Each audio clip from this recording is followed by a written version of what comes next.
Hey friends, Jill here and welcome back to Whispering Willow Farm. Today I'm going to share with you how I am feeding my family of 5 right out my back door. So I am in zone 7B, growing in central Arkansas on a very small scale. In fact, all the food that I am providing for my family year round, we grow in our 20 by 50 high tunnel. Because we are growing under protected culture, we are able to grow year round and really extend our season and also get a head start on our season.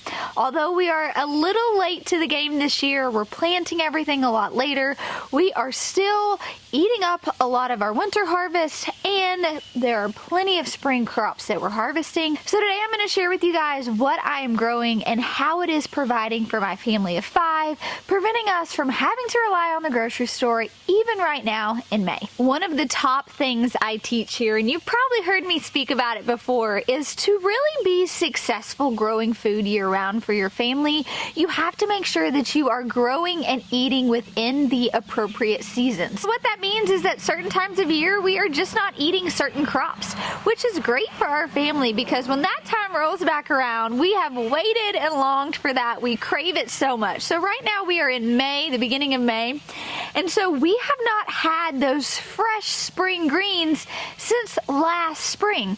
So we are eating salads every single day. We are utilizing everything that we're growing out here.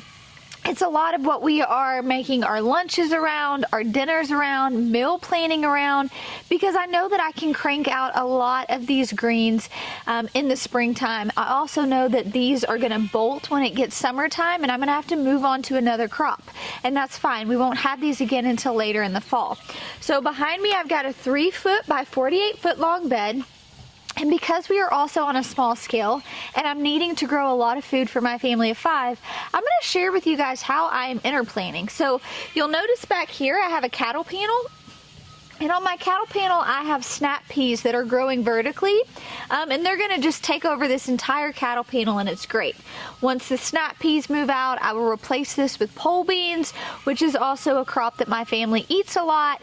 But because we've got the cattle panel towards the back part of the bed, these are all growing vertically. They're going to grow up. I'll probably prune a little as needed, and so that's just a great way for us to get in peas and greens. So then we have our celery. Now, celery is something that we do eat in salads, but we are primarily juicing this. It's starting to get really hot here in central Arkansas, and so this is just a great way that we can get in a lot of nutrients. It's super refreshing.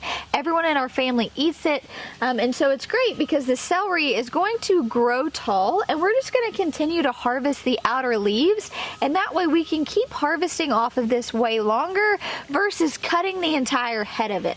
And so we'll go through about every week, and we're just harvesting those outer limbs enough for us to juice fresh for the week. But because these are growing taller, we're still able to interplant even more. So then on the next side of that, we have got spinach. Spinach is one of those that we are only going to be able to grow around the springtime unless we start finding a new variety, but it's going to stay pretty low to the ground as long as we're harvesting it frequently.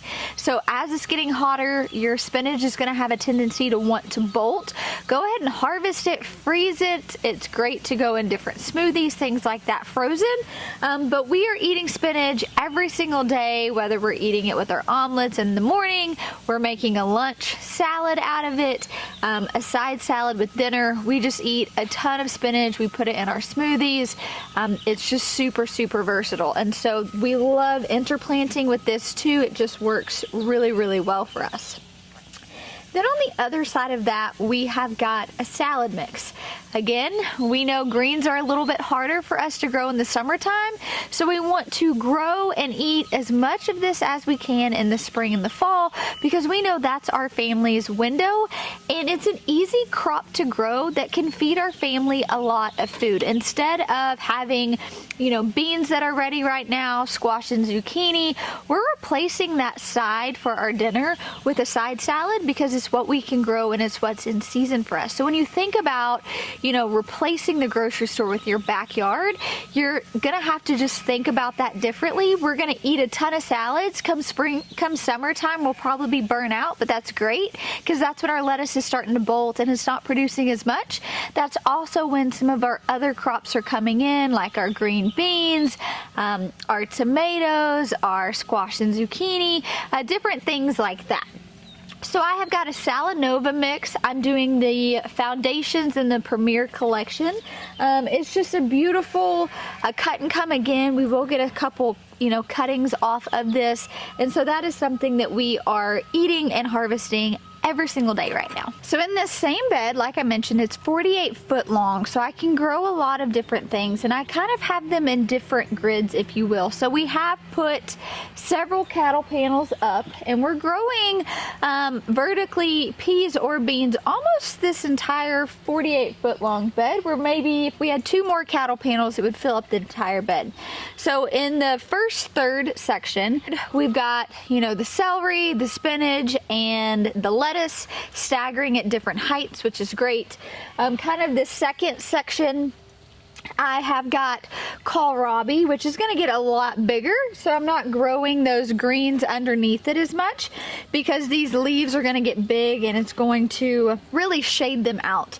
Kohlrabi, this is something that we will continue growing on succession. We can grow it into the summer. It won't size up as much, so we will have to harvest it smaller, but we really enjoy growing kohlrabi, even though we grow the bulk of that in the fall and the winter. We like to have an early spring harvest if we can, because we're fermenting it, and so it's just one of those things that even if we can only, you know, grow 6 or 7 and harvest them and ferment to last us until the winter, that's one of those that's worth it. I do know I just have to account that it's going to need a little bit more space. So that's what I have here. I still have celery in the back because, again, we're juicing a ton of celery. That's a lot of what we're eating right now, and I know that I will probably be harvesting off of this celery well before my kohlrabi is ever ready.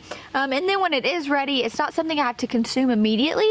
I can take it and turn it into a ferment, which is, again, extending how it is feeding my family of 5, which is a lot of what I think about. All right, and then for the rest of the bed here, I do have closest to the aisle this different salad mix. You guys can see I've planted 3 different successions to where we would be harvesting them at different times to stagger, that way it wasn't all ready at once, because it is harder to preserve lettuce versus spinach. Spinach is really easy to juice, it's really easy to freeze and add to different things, smoothies later.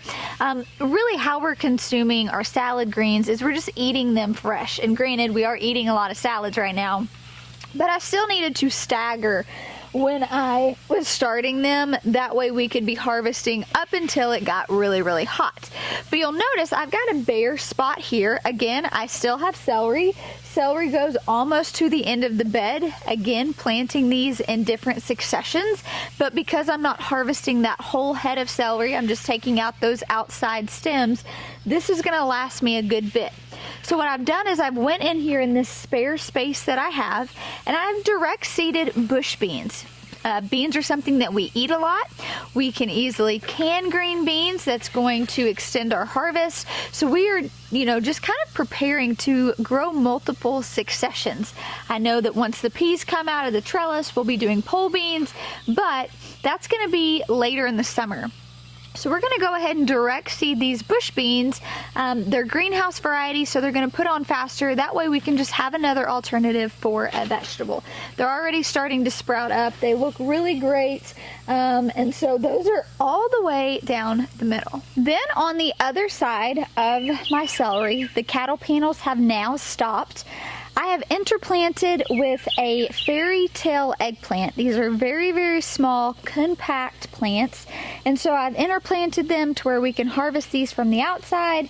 And again, most of these things will be out before this eggplant is starting to produce. So I'm also thinking about at what times are these producing? Am I harvesting them and staggering that based off of what it is that we're growing? All right, so our 2 outside 48-foot long beds, a lot of the things we're planting in those are those those early spring crops. Granted, the green beans, things like that, those are really going to be booming come summertime. Once we harvest all these though, we'll be able to start back at the front of those beds and continue to plant more summer varieties to feed our family throughout the summer, and then we'll transition in the fall, of course. These beds behind us are a little bit smaller, and this is where we are cranking out those summer crops. We are trellising them on string trellises, growing them vertically. So behind me I have the Katrina cucumbers. We grow 2 to 3 successions of these, and we're typically planting about 12 plants at a time. We eat cucumbers with salads. We juice cucumbers. We eat cucumbers for snacks. We're fermenting a ton. So this is one of those crops that we are really only able to grow in the spring and throughout the summer. They do not grow, obviously, when the frost comes. So they are not frost hardy. This would just be one of those summer varieties. So we're making sure that we are growing enough for fresh eating, for juicing, for fermenting to last us in the spring, the summer, throughout the entire fall and winter. So we've got our first round in here. They look fantastic. These are great producers. We'll do another round and leave them in until the frost kills them. And that should be enough to get our family good to go. Then behind those cucumbers, we planted out these cherry tomatoes for our first round of tomatoes. The reason why we did this is we have a ton of spinach and greens and celery and things that we are eating a ton in the springtime. So we knew instead of those big large slicers, which we can wait until the summer, we really needed the first spring crop of tomatoes to be cherry tomatoes, because that is a lot of what we're eating to accompany our salad. So when we think about feeding our family, right now we're just not eating tomatoes with our salads, but I know that this is something that we really would like to have with our salads. We'd like to make cucumbers and tomato salads. And so we wanted to plant our cherry tomatoes first. That way, that is something we could go ahead and start putting with our other spring crops and varieties to really complete what it is that our family is eating and needing for the springtime. So we've just got some fun sunrise varieties. We've got the bumblebee, the sunrise, the pink, and the purple. These are heirloom varieties, which we do not typically grow, but we're doing it this year just because that was a lot of what we were kind of missing, is some of the flavor with some of our meals, because we do grow for production for the most part. We're growing a lot of hybrid varieties. Some of those aren't as flavorful. So we decided to put in a few heirloom varieties. These are on a 2-liter system. And so these have got tons of blossoms on here. They will be producing fruit before we know it. And so these 6 right here will last us for a really long time. They are indeterminate varieties, so as long as we keep harvesting them, pruning them, taking care of them, the more they're going to keep producing for our family. One of the last beds that we planted was actually this bed directly across from it. And these are all of my slicers. Now, last week I went in and I planted this front row. These are red and orange slicers. They are all hybrid varieties. And then I came in today, a week later, and I planted the back end. And that is because when I think about planting and feeding my family of 5 throughout the season, I also think about managing harvest and preservation. Now, while tomatoes are great because you can just pop them in the freezer and do something with them later, I just don't like to overwhelm myself. I need to make sure that I have the freezer space for that. We're also raising our family's protein. And so for me, if I can just stagger these plantings, I really set us up for success.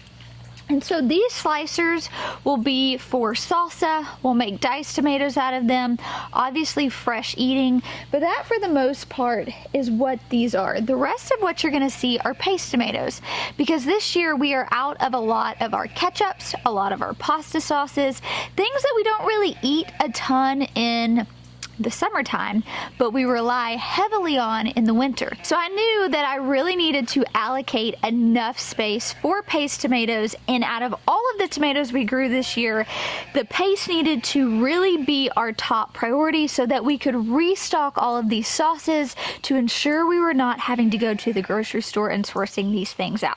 So this one bed, again, we will do 2 successions of these tomatoes, will be plenty enough for us to eat fresh, plenty plenty enough for us to make fresh salsas, fermented salsa, and diced tomatoes. And so that's what these are. Again, I put them in a week apart. You can see we've got the string trellis back here.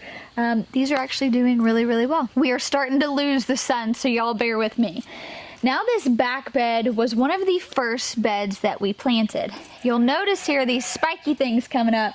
These are onions. So several weeks ago, Nathan went in and he planted the border of this bed with onions.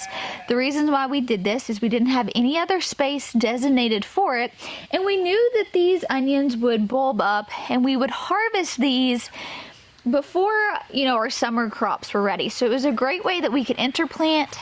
We do eat a lot of onions, so this is one of those things. We really could never grow enough onions and garlic for our family, but this is a great way that we can just kind of maximize our space. Then in the middle, I planted probably, how many weeks ago was that? 2? So probably 2 weeks ago, I planted paste tomatoes.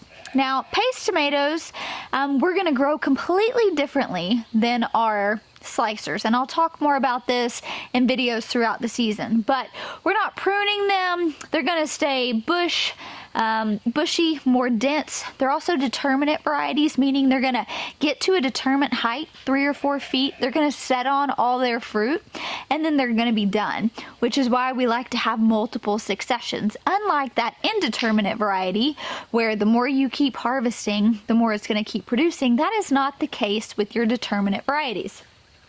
So in the middle of this bed, we did our first round of paste tomatoes, and we just did 1 row down the middle because we knew that these were going to get bushier. We will do a string trellis on here, but this will be able allow us to go ahead and get some of those sauces done earlier in the season before we get really overwhelmed with all the bounty that is coming. And then triangled to that, we have got our peppers. We are growing a lunchbox pepper and a Carmen pepper. The great thing is that these can be trellis. We're gonna grow them vertically, so we're gonna be able to prune them really well, and we will also have multiple successions. But if you know anything about peppers, they're not thriving until it is ridiculously hot outside. So more than likely, we will have already harvested a lot of these paste tomatoes before our peppers really start to kick into gear, which is great, because we're still going to be harvesting peppers, and we will have pulled out the onions at this point and the paste tomatoes, and then we will have freed up a lot of this bed to be able to go back in and replant. And so we've staggered this all the way down. So we have onions bordered, paste tomatoes in the middle, triangled, we have peppers.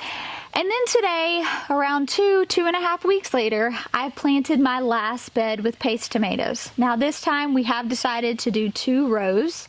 Again, we're allotting enough space, but we figured this would give us enough time to get that first big wave. Now while I did plant both of these at the same time, these were started at different times. So I am expecting that this front row will produce first, and then maybe a week or 2 later, this second row will produce, which is great because then we're going to be able to do stuff with the harvest as it comes in and not get super overwhelmed. So this is a lot of tomatoes. Again though, we are trying to really be mindful of the soups and the stews and the chilies that we're eating in the fall and the winter, and we have officially ran out of our stock. So right now we're just not eating any of those things, which works out great because that's not the right season to, but we know come fall and winter we're going to want these things back in, so we really prioritize that.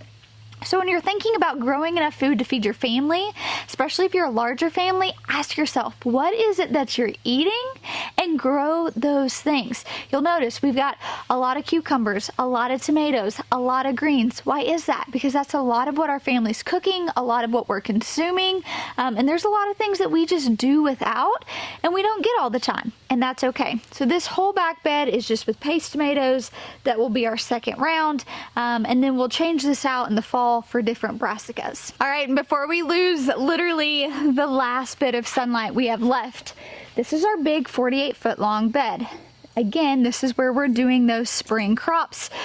those things that are just not going to thrive throughout the summer. So we have also broken this up into grids. So I have sectioned this bed into 3 sections. The first section of this bed is in carrots, because we grow carrots twice a year. We grow them in the spring and the fall. That is typically enough to last our family for salads, fresh eating. We'll add them to different, saute it with different green beans or other things. We make lots of stir fries. But then the bulk way is we're fermenting a lot of these. But the great things about the variety that I'm growing, which is Bolleroy, is that it is a great storage one. So we can harvest all these at once, and we can store them in our refrigerator, and we'll continue to pull from them throughout the spring, the summer, the fall, until really the end of fall and into the winter, when we're harvesting that next succession of carrots. So it's a great way if you can grow storage crops. You can grow them within that appropriate season, find the appropriate way to store them, and then just pull from them. So really we're shopping our refrigerator instead of shopping the grocery store. Then behind me, you see all this great green. This is several different varieties of radish. So we have got small little radishes that we're harvesting to go with the salads, because again, that's a lot of what we're eating. Then I've got some longer days to maturity, like the daikon, which we are primarily just throwing in cold storage and fermenting those throughout the season. And then at the end of the bed, we have different beet varieties. And those beets, the only way we're really eating those beets is we're putting them in cold storage and we're fermenting them. We will do another round of all of this again in the fall. But this is a great way that we can just, these small, quick, 20 to 30 day harvest radishes, we're just coming and grabbing those and eating them with dinners. But then we've got towards the back of the bed, the ones that are going to take a little bit longer. So we can go ahead and just keep planting this out again and again, especially with the radishes. Now the carrots, we're only going to be able to get 1 planting now until fall. And probably the same with the beets, but those radishes, since they are such quick crops, we can get by with sowing them quite frequently and harvesting until it gets hot. We are trying to choose those varieties that are a bit heat tolerant, but when it starts getting hot, they start getting really woody. The texture gets woody, they're not enjoyable, and they're very, very spicy. So they're just like not something we enjoy eating. So we're eating a lot of this now, and we kind of burn ourselves out in a way, but then we know we're not going to get it again for several months, so it works out. And because we're able to harvest these and store them, I really, really recommend figure out what type of foods your families like. And there's so much versatility. I talked about the radishes. We can eat those fresh. We can ferment them. We can roast them. We can saute them. I can grow one variety and I can feed my family in several different ways off of that one variety, which adds a lot of diversity, which helps us avoid burnout when we're eating a lot of the same things within this same season. So I just wanted to share with you guys how I'm feeding my family of 5 right out my back door, what I'm growing here in Central Arkansas, Zone 7B. Hopefully give you guys some inspiration and maybe some ideas of what you can feed your family too. But thanks for hanging out. I'll talk to you soon.